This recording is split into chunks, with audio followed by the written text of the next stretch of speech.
grade math friends. This video is something that 5th grade teachers have put together for our learning coaches to help with some of the models that we're going to be using for multiplying fractions over the next week. So take a moment and watch the videos. For many of us, we just learned standard algorithm when we learned to multiply fractions back in school. Our goal is to give the kids a tool and a visual. In the same way when kids were in kindergarten, 1st grade, we gave them counters to learn to add and subtract. We want the kids to have a visual to go with the fraction multiplication. So take a moment, look through the video, and use the video as a reference tool as you're working through OLS if you have questions. But as always, feel free to reach out to your math teacher if you still are struggling with these skills as well, and we will be more than happy to help. Good luck. All right, parents, we're going to jump in first with our fraction unit. One of the first things your students will be introduced to as for modeling is fraction times a whole number. We're aware that most students can do the standard algorithm, but we want them to be able to model it on a number line. And I'm just going to go over a couple of quick ways that the kids will see that. For example, if they might see 1/2 times 3. On that number line, they're going to go to the number 3, and for each whole number, they're going to split that in half. So each whole will have 2 pieces. So I've split my number line there. So there's one whole. Here's another split between 1 and 2. And then here's another split between 2 and 3. I am going to take 3 1/2 pieces. So to model, I start at 0 and I'm going to do 1 jump to a half, 2 jumps, and 3 jumps. So there's 1, 2, and 3. So then I find that puts me at 1 whole and 1/2. So the product of 1/2 times 3 would give me 1 and 1/2. A great thing to reinforce with your student at this time is also the concept of those improper fractions, and show that I actually have 3 halves. So it's just something to point out as you're working. So this is a really simplistic model that you'll see. Let me move on to something that's a little more complicated that you will find in the activity book for the OLS for these pages. And this is problem A that comes from the activity book. And so they give you 4/5 times 15. Now, when you get this number line, it is not sectioned off with the fractions. I went ahead and did that just to make things more smooth for the recording. So I know that I have 15 holes. So on this number line, I have 15 holes. I am going to split each hole into 5 pieces. I went ahead and did that here, and you can see my little marks here. This is a great opportunity for you to discuss with your student to make sure they're not putting 5 lines in between here, because if you put 5 lines, it would end up with 6 pieces. You want to show that there are 5 little pieces in here, so you actually are only making 4 lines. And yes, it is definitely a little more challenging on this number line because it's really crammed in there. Once again, we're aware that most of our students do know standard algorithm, but we want them to be able to model it on a number line. So taking a look at this, it's very hard to see on the camera here, but I'm going to make 15 jumps, and each of my jumps is going to be 4/5. So I'm going to go, my first jump would put me here at 4/5, and then I'm going to count up another 4/5. So 1, 2, 3, 4. That next one will put me here. And then I'm going to keep on jumping up 4/5. And just as another conversation starter, here's a great point to make sure you're still on track. Students should know that when you get to this 4, that you should have made at this point, you've got 4 wholes. So 4 wholes would be how many fifths? So just go back and double check. It's just a way to double check. So let me keep jumping here because I'm making 15 jumps, which definitely takes a little more precision here than our first example. So here I'm going to keep on jumping, and there's my 15th jump of 4 fifths. So 1, 2, 3, 4, 5, 6, 7, 8, 9, 10, 11, 12, 13, 14, 15.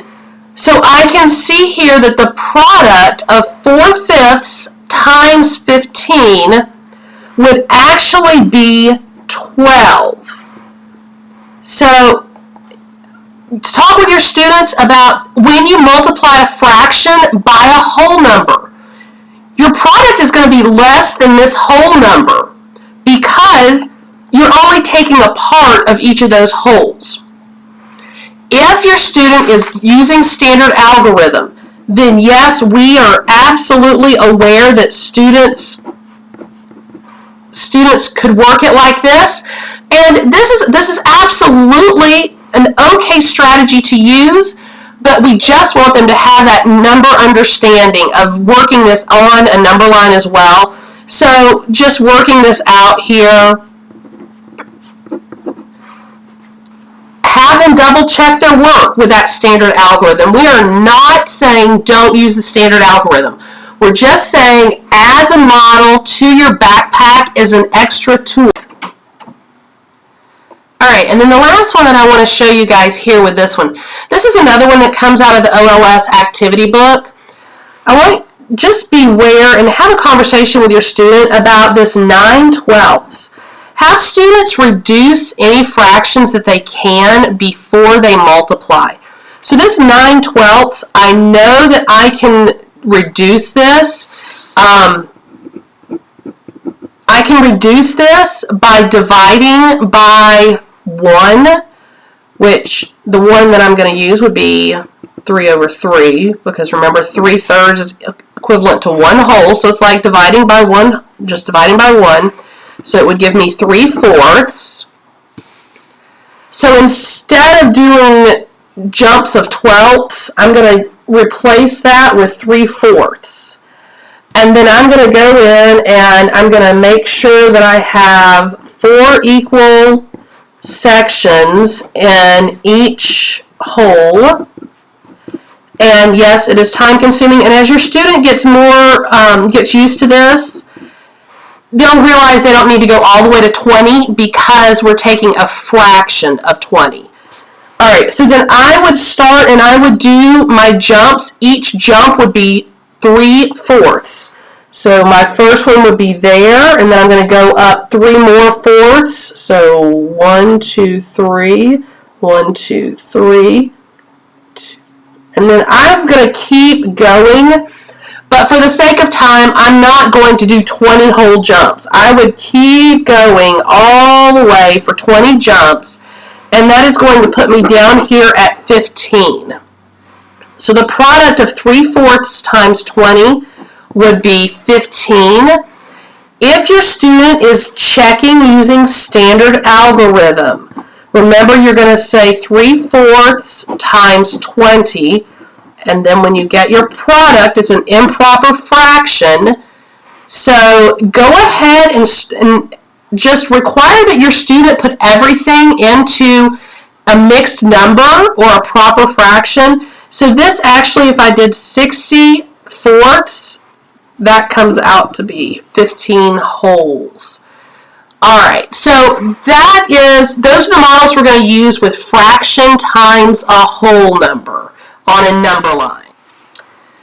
Alright, so then the next thing that we're going to address as a model would be using an array to show a fraction times a whole number. So here we have 4/5 times 25. The number 25 is going to tell me how many wholes I have. Now, encourage your students, they can draw X's, they can draw circles. They do not need to draw anything elaborate. But I have 25 stars here. I am going to split these stars into 5 equal groups.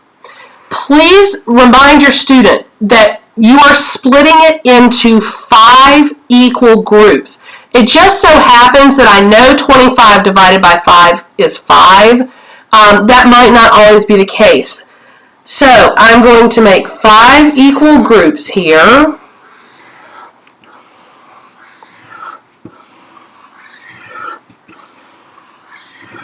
Alright, so I have 5 equal groups, which that my denominator tells how many groups I need, and then my numerator up here tells me how many groups I'm looking at, or how I use the word lasso. I'm looking at how many I'm going to lasso. So how many stars did I just lasso? Well, I can count by 5s and say 5, 10, 15, 20.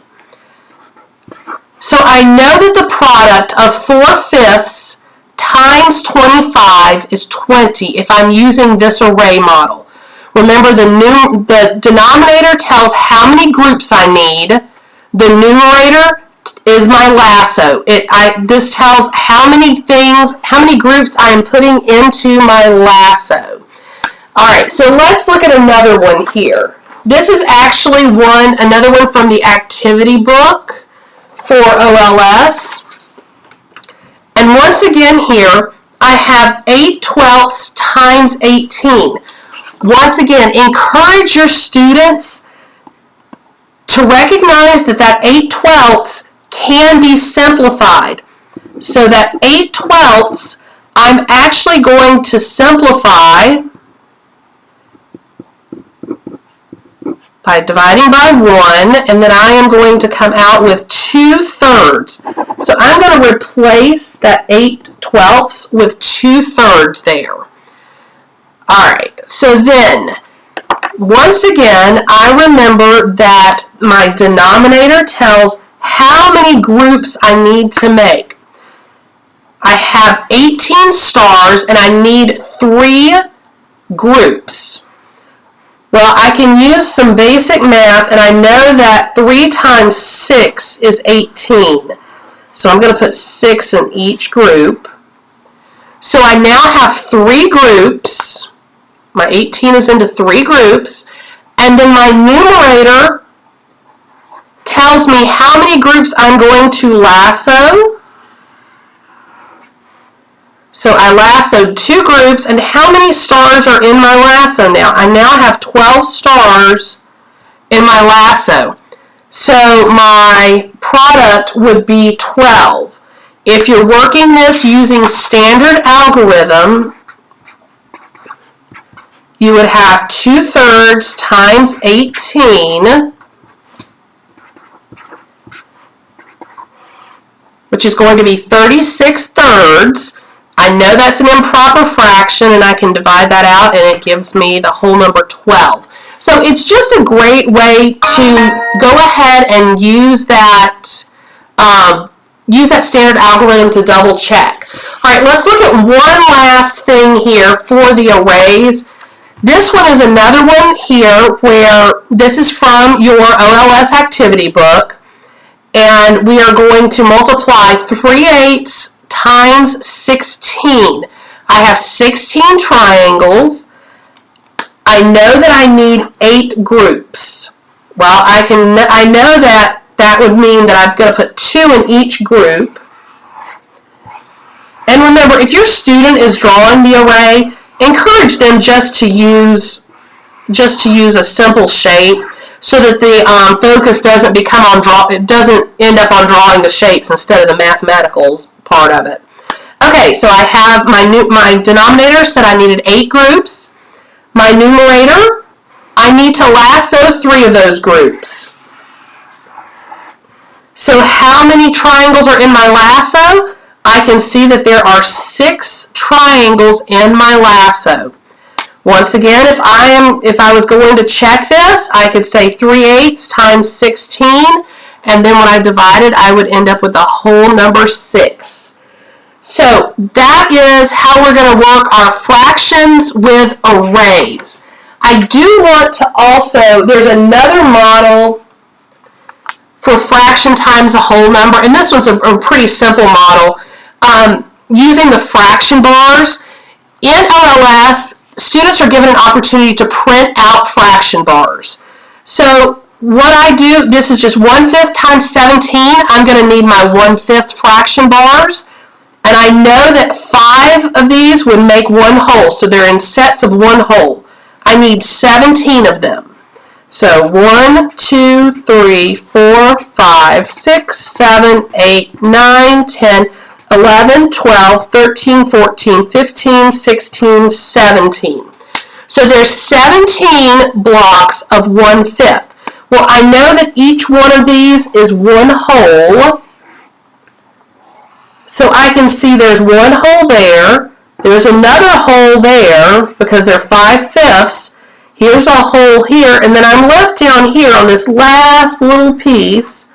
I'm left with 2/5. So I can see that my answer here would be 3 and 2/5. If I were looking at improper fractions, I would actually have 17/5. So just make sure that your student understands 17/5, but I can split those and I can group 5/5 together to make one whole.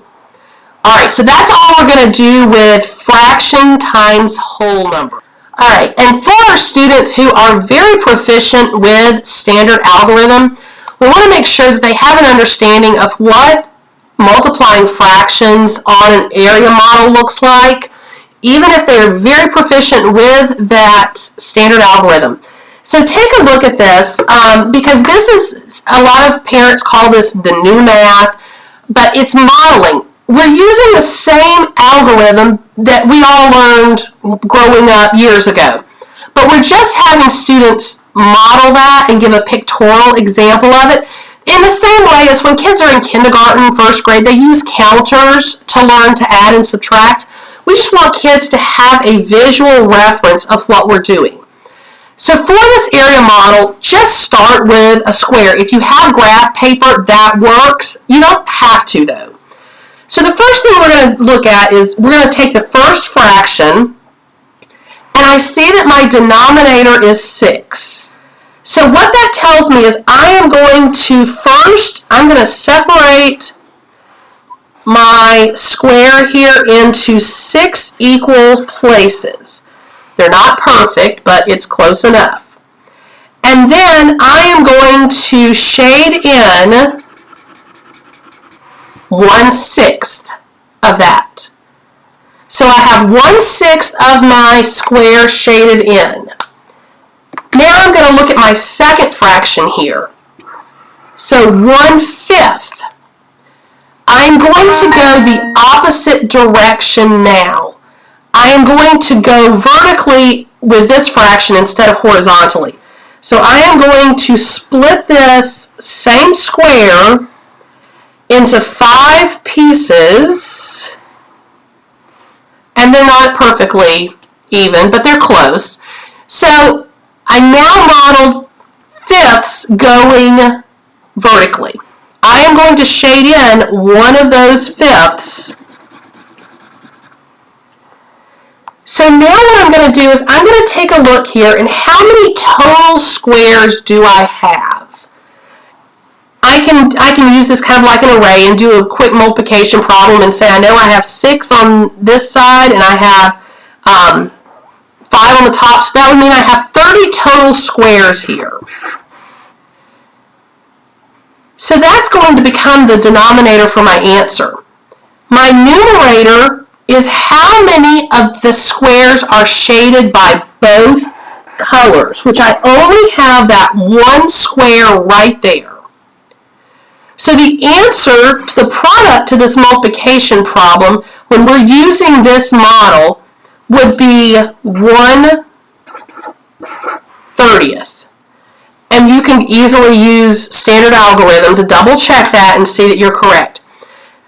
This is you just have to make sure that you go back and forth with the, when you're shading these. Let me model one more here before we move on. You will see in OLS, these are modeled in several different ways, and it doesn't matter. I could put the second fraction going vertically or horizontally. It doesn't matter which fraction goes which direction, as long as I get them on here. Okay, so this one is sixths. I'm starting with 5/6, and I'm just going to kind of scribbly shade in here 5 pieces.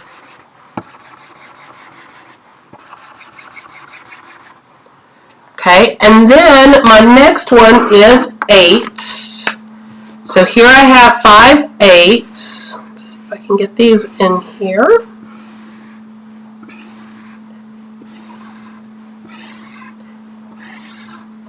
And then I have 5/8. So 1, 2, 3, 4, 5. And so I'm going to look and see how many total squares do I have now.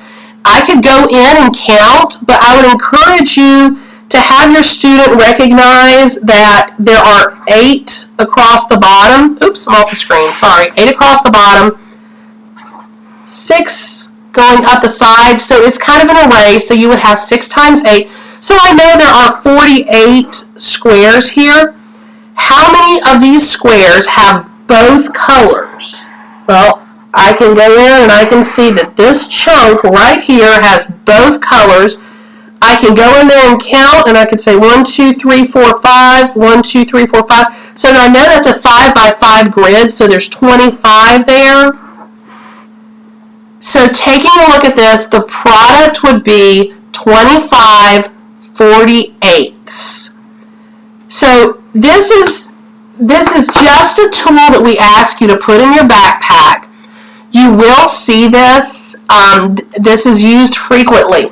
Not always is it used with color, though.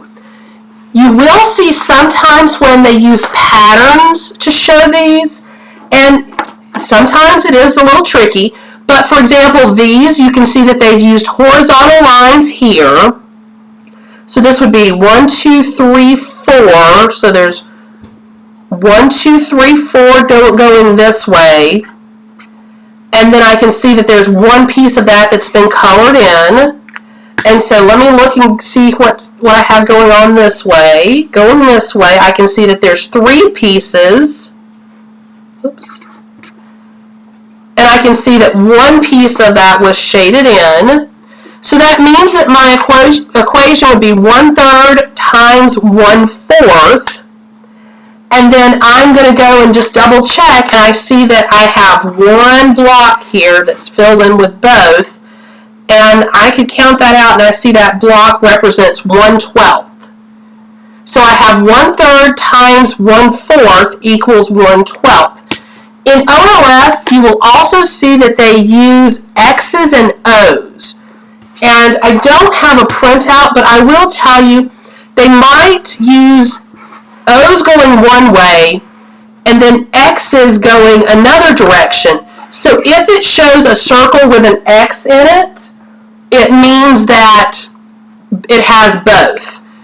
So that's what I wanted to show you guys for modeling for a fraction times a fraction. And even if your student is very proficient with standard algorithm, we ask that you do make sure they understand what these models represent. All right, friends, last section for our first week of fractions. I just wanted to quickly address the converting improper to mixed number. In OLS, it goes through using a standard algorithm for this. Just remind students that when you have when the larger number is on top, so when you have a numerator larger than the denominator, it's an improper fraction. So for this example, these are fourths. So 1, 2, 3, 4, 5, 6, 7. So this shows that I have 7 wholes and then 1/4. Well, it also would equate to 29 fourths. Please make sure your student understands that this fraction cannot be left like this. It needs to be converted to the whole. OLS goes into the standard algorithm and they use division to do this. For example, if I had 37/8, they talk about, so each whole is going to have 8/8. Another way to do that would be set up a math problem like this. So you are going to divide the numerator by your denominator. And so I know my math facts, and I know 8 times 4 is 32.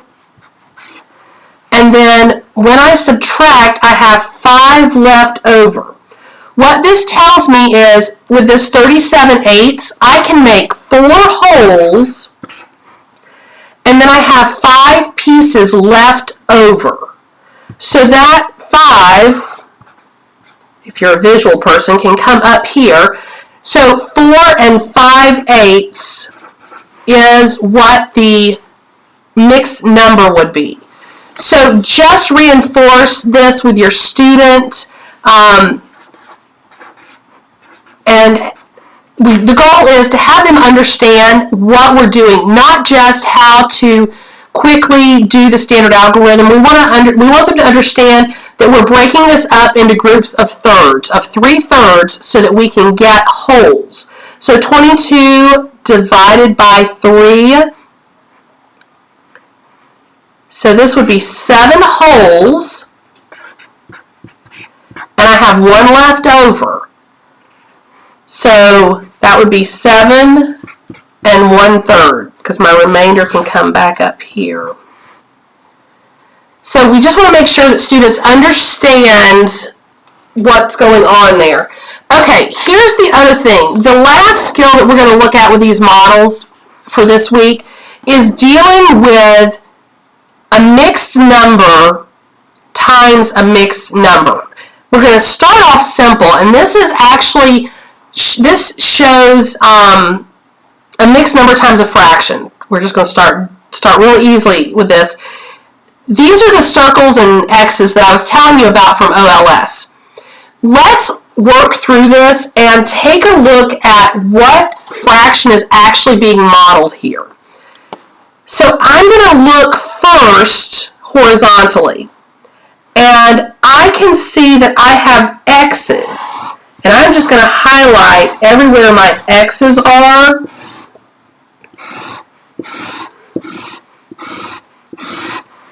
Okay, this represents one whole box. So I can easily see that my X's represent one whole here, and then over here my X's represent 5/6. So I'm going to have 1 and 5/6 for my X's. Now let's look at the O's. The O's go across the whole thing. Pretend this little break is not here. Some models you'll see a break here separating a whole, some you won't. So taking a look here, I have O's here, I have O's here, here, and here. So for this, I can see 1, 2, 3, 4, 5. This represents 4/5 here. So this problem actually shows, oops, wrong way there.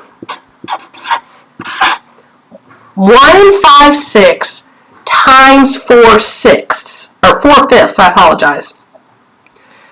So in this model, they break it up. This is a model from the OLS activity book. I want to give you, and you can use grid paper. I want to work through a problem here without using the grid paper, but where I'm doing a mixed number times a mixed number. Now, This is a strategy that I just want the kids to be able to recognize.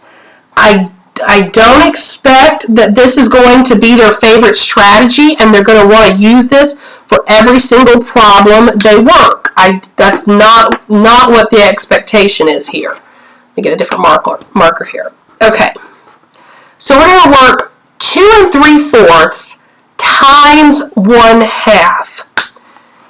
And just like the model previously, I'm going to go ahead and model the 2 3/4 first. I'm going to use a pen to draw it just so we don't get too confusing.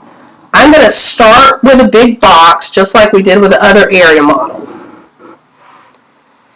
And then I'm going to do my little fractions over here first. I need fourths. Okay, so I have fourths, and then now I'm going to split the rest of this into 2. So there's my 2 3/4. I'm going to shade this in, and I'm going to use a crayon to do this just because we're going to be working with some pretty tiny pieces here, and it can get a little confusing if I'm using the markers. Alright, so there's my 2 holes, for better or worse. And then now let me color in my 3/4. It's not beautiful, but my point is not so much beauty as making sure that we get it modeled. I'm also going to shade this in so we don't forget that that's what we modeled in the green. Now, to get this 1/2 in here, I'm going to do this model just like I did when we were doing fractions times a fraction. I like to start with the fraction part first. So I'm going to do my halves first. So I did my halves, and then the rest of this is going to be that 1 hole. Shading this in is a little more tricky. So this 1 whole area here is my hole. There's my 1. Not beautiful, but it gets the job done. So there's my 1 hole. And now I need to color in 1/2 down here. So there's my 1/2. Now, I can definitely see that I have some area where both colors are in there. But I have areas with different shapes. So I can see that I have this area here has both shapes, both colors. This area has both colors. Let's see here. These have both colors.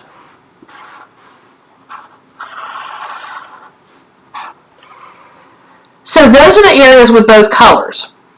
I know that this is a hole, and I know that this is a hole. When I colored these in, remember these were halves, because you can see I have a half and a half here. So I'm going to label this little guy as a half, this little guy as a half. When I colored these in over here, if I look at what's left here, just this section, I have fourths here. So these are each fourths. 1/4, 1/4, and 1/4. So then down here, these were strips. These were each half. These little guys down here, these teeny tiny boxes, if I look at all those teeny tiny boxes, I see I have 8 of them. So these are going to be 8s. So like I said, this model definitely is pretty challenging. So now I'm going to take these, and just like when we did partial products, I'm going to add all of these together. So there's 1 hole. I'm going to put a check mark. I got that one. There's 1 hole. I have 1/4 plus 1/4 plus 1/4. Got those. I have 1/2, 1/2, and then I have these little 8s. I'm going to put these over here. 1/8, 1/8, and 1/8. So now I need to add all these together, but I'm going to use some grouping here. I know that those two together make 2. So cross those out. I know that these halves down here, I can put those halves together. 2 halves make 1 whole, so that gives me 1 whole there. So now I've got 1, 2, 3 eighths, and then 1, 2, 3 fourths. So let me cross those out. So what I'm left with now to add together is 2 plus 1 plus 3 fourths plus 3 eighths. Well, I can add the 2 and the 1 without any problems. 3 fourths plus 3 eighths. Please remind your student that you cannot add unlike denominators. So I'm going to have to change this 3 fourths to an eighth. So I know I can do that by multiplying by 1, which I'm going to use 2 over 2, which would give me 6 eighths. I'll scratch that out there. So now I'm adding 6 thirds plus my 8. So these are just eighths. Alright, so now I'm going to end up with 9 eighths